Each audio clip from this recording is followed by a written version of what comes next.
500 अरब dollar की Israel ने India के अंदर इन्वेस्टमेंट की, आईटी सेक्टर में, ज़राअत में, पोर्ट में और दीगर चीज़ों के ऊपर। तो 2014 और 19 के अंदर ये जैक लगा इसराइल का। ये 2019 से 2023 में किसका जैक लगा? वो जैक था अरब जैक, अरब बादशाहों का जैक, जिन्होंने 100 अरब डॉलर विजन 2030 के ऊपर इंडिया में इन्वेस्टमेंट की। 2030 विजन मोहम्मद बिन सलमान ने इंडिया पे इन्वेस्टमेंट की, यूएई ने इंडिया पे इन्वेस्टमेंट की, अखंड भारत की तामीर को यकीनी बनाना। अब इसराइल, अमेरिका और इंडिया की कोलैबोरेशन बनने वाली है, ठीक है? आप उसमें क्या आप उनसे लड़ना चाहते हैं? इस कोलैबोरेशन से लड़ना चाहते हैं? आपसे सवाल है मेरा। अच्छा, आगे सुने। माशी तौर पे तबाह करने के लिए पाकिस्तान इंडिया की रॉ पाकिस्तान में घुस नहीं पा रही थी, उसकी वजह आईएसआई। तो उन्होंने क्या इस्तेमाल किया? उन्होंने एक कंधा इस्तेमाल किया। देखिए, गौर करें। अफगानिस्तान का? नो, जीसीसी, अरब बादशाह, अरब बादशाहों के जितने कारोबार हैं उसकी हाई मैनेजमेंट इंडियंस के पास। जी बिल्कुल, ब्यूरोक्रेसी जिसे आप कहते हैं, ब्यूरोक्रेसी, ठीक है ना। मजदूर तबका ये पाकिस्तानियों को दिया जाता है, ये इन्हीं को देता है, एलीट्स में उनको रखा जाता है। उनको है। तो तमाम फैसला साजी यानी कि अरबों को जो कमा के कौन दे रहा है? इंडिया दे रहा है। ये तो सब जा रहा हूं मैं। आप वर्ल्ड कप देख रहे होगे ना, उसमें जो वो लगी होती है, वो जो साइड में लगी होती है, वो जो बाउंड्री लगी होती है, वो कौन सी कंपनी की लगी है? मेरे ध्यान में अरामको। अरामको क्या है? सऊदी कंपनी, रिफाइनरी कंपनी जी।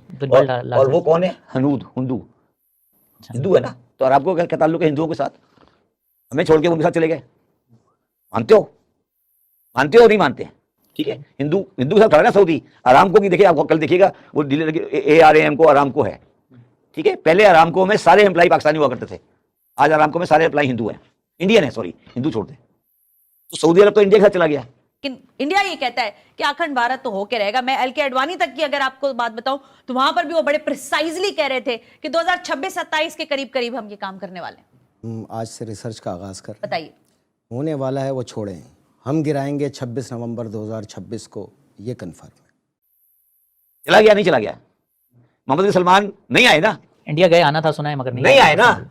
नहीं आए ना। वहां से जहाज से भी सलाम नहीं किया ना। तो क्यों?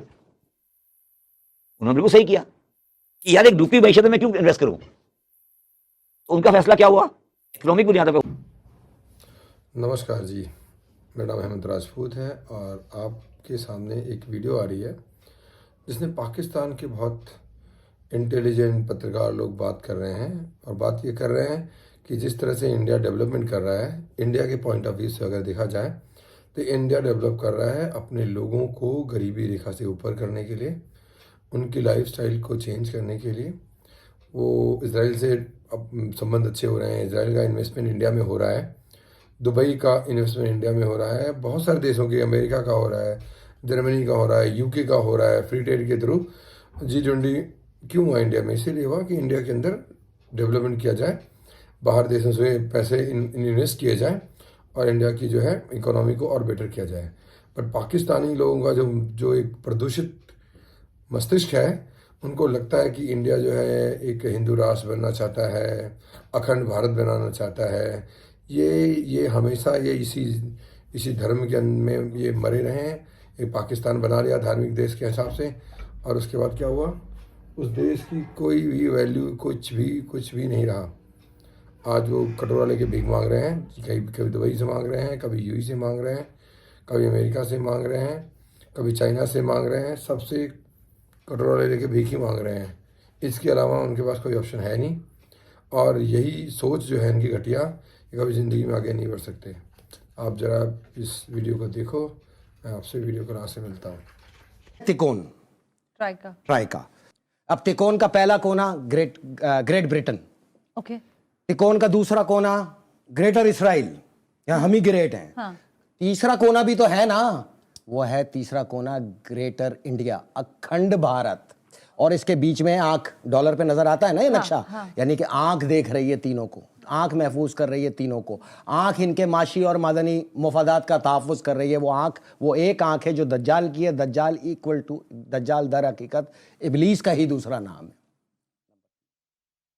अखंड भारत, अखंड भारत का नक्शा, ये अखंड भारत आज से नहीं, अरसा दराज से चल रहा है। इंतहा पसंद हिंदुओं का तो ये नारा है, ख्वाब है कि इसको हकीकत बनाना। इसी तक़सीम से पहले से ये कहानी चल रही थी। जिस तरह हैकल सलमानी यहूदियों का इश्क है, अखंड भारत इंतहा पसंद हिंदुओं का खलीज बंगाल बहिरा अरब के अंदर जितने भी ममालिक हैं, इसके अंदर पाकिस्तान, अफगानिस्तान, इंडिया, नेपाल, भूटान, तिब्बत, म्यांमार, श्रीलंका और बांग्लादेश, इन पे कब्जा करके अखंड भारत बनाना।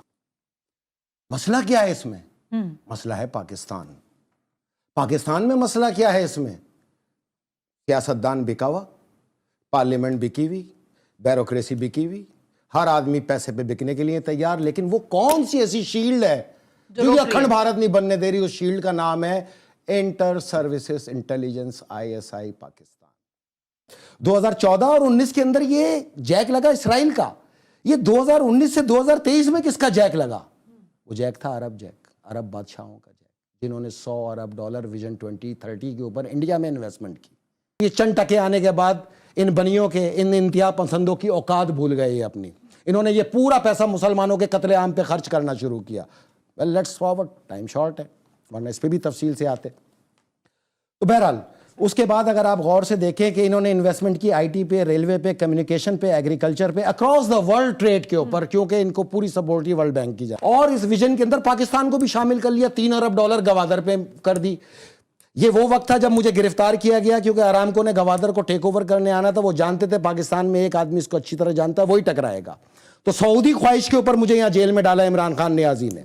नेक्स्ट ब्रेक ले लो, नहीं, फिर आप नेक्स्ट टाइम कम है मेरे पास। मैं ब्रेक ले लेती हूं। आप मेरा टाइम बढ़ाएं, मुझे ये रिकॉर्ड पूरा करना है। मैं आपको टाइम देती हूं अगले ब्रेक। आज आप छोड़ दें सारे ब्रेक। मैं एक ब्रेक कुर्बानी आप भी तो देना पाकिस्तान के लिए। मैं ब्रेक की कुर्बानी नहीं दे रही, लेकिन मैं आके मैं इसको कंप्लीट नहीं कर पाऊं। पूछ रही हूं ना, अखंड भारत की तरफ हम बढ़ी रहे ना। आपने आधा तो मामला बता ही अभी तो दिया। आधा हुआ है। आप अच्छा, इसको मैं कुछ करें। ब्रेक ले रही। सऊदी अरेबिया ने बोला था पाकिस्तान के साथ मिलकर पाकिस्तान के अंदर सबसे बड़ी रिफाइनरी बनाई जाएगी, मगर अब सऊदी अरेबिया ने हाथ जोड़ लिया है, माजरत कर लिया है कि भाई नहीं, हम पाकिस्तान के अंदर कोई भी रिफाइनरी नहीं बना सकते। देखिए, सबसे पहले किसी भी कंट्री के लिए जो उसकी इकोनॉमिक कंडीशन उस वक्त बेहतर हो सकती है जब उस कंट्री में पॉलिटिकल स्टेबिलिटी आती है। आप चाइना की एग्जांपल ले लें, इंडिया की ले लें, बांग्लादेश की ले लें। उधर वो क्यों हमसे आगे जा रहे हैं? बांग्लादेश हमसे बात बना, हमसे आगे क्यों चला गया? उधर पॉलिटिकल स्टेबिलिटी है। अगर एक हसीना वाजिद को देख रहे हैं, वो लास्ट 10-15 साल से सर्व कर रही है। हमारे यहाँ इशू क्या है कि जब एक गवर्नमेंट आती है, वो अपनी को एक पॉलिसी लेकर आती है, तो उस पॉलिसी को अभी वो इनिशियल मराहल में होती है, गवर्नमेंट चेंज हो जाती है। जब न्यू गवर्नमेंट आती है, उसके न्यू प्रायोरिटीज़ होती हैं। वो पिछला मुआहदा उधर ही ख़त्म हो गया, न्यू स्टार्ट हो जाता है। वो इसी चक्कर में चलते चलते हमारे 75 ईयर्स हो गए। आज हम तबाही के धाने पर खड़े हैं।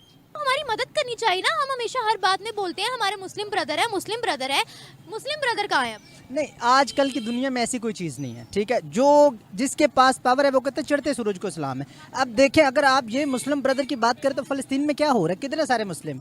ये कोई चीज़ नहीं है, जिसकी लाठी उसकी भैंस। एटॉमिक बम वो सिर्फ नाम का है, वो हमारे किसी काम का नहीं। अगर काम का होता तो आज पूरी उम्मत मुसलमान सवाल पसीर ना होती।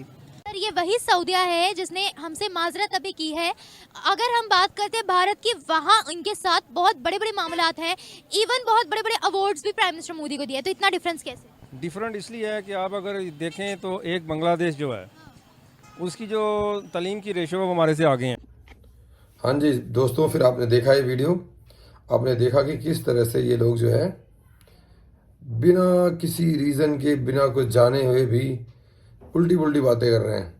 अपने देश के बारे में, डेवलपमेंट के बारे में ना बात करके अखंड भारत, फलाना भारत, ठिकाना भारत, ये वो, जैसे इनके दिमाग में भरा पड़ा हुआ है ना कि एक मुस्लिम कंट्रीज बनाओ, ये मुसलमान, ये मौलवी, ये फलाना, ये ठिकाना, ये क्या नाम है 3 तलाक, ये फलाना ठिकाना, यही सब। तो बस इनकी जो मानसिकता है उसी मानसिकता के हिसाब से लोग बात कर रहे हैं। और ऐसी मानसिकता रहेगी तो ये 50 साल और आगे 50 साल तक इनका कुछ होने वाला नहीं है। अगर आप लोगों को मेरा वीडियो अच्छा लगा हो तो मेरे चैनल को सब्सक्राइब करें और वीडियो को लाइक करें।